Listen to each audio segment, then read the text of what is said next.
श्री स्वामी समर्थ.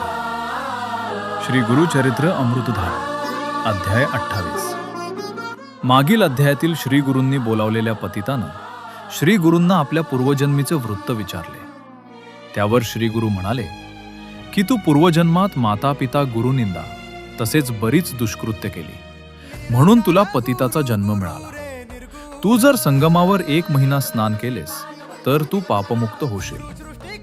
पतित म्हणाला की महाराज, मी आपल्या दर्शनानेच पवित्र झालो आहे. तो त्याच्या पत्नी व मुलांना जवळ येऊ देईना. तेव्हा त्याच्या कुटुंबियांनी श्री गुरूंना पतीनं घरी यावे म्हणून विनंती केली. श्री गुरु पतिताला म्हणाले की कुटुंबाचा त्याग केलास तर तुला दोष लागतील. यावर पतित म्हणला, मला ज्ञान प्राप्त झाले आहे, मी अज्ञानी कसा होऊ?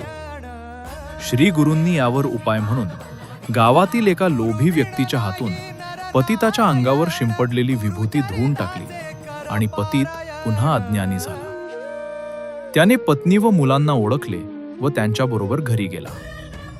पतिताचे ज्ञान कसे गेले हे समजावून सांगताना श्री गुरु म्हणाले, त्याच्या अंगावर विभूती होती, ती धुतल्यावर त्याचे ज्ञान निघून गेले.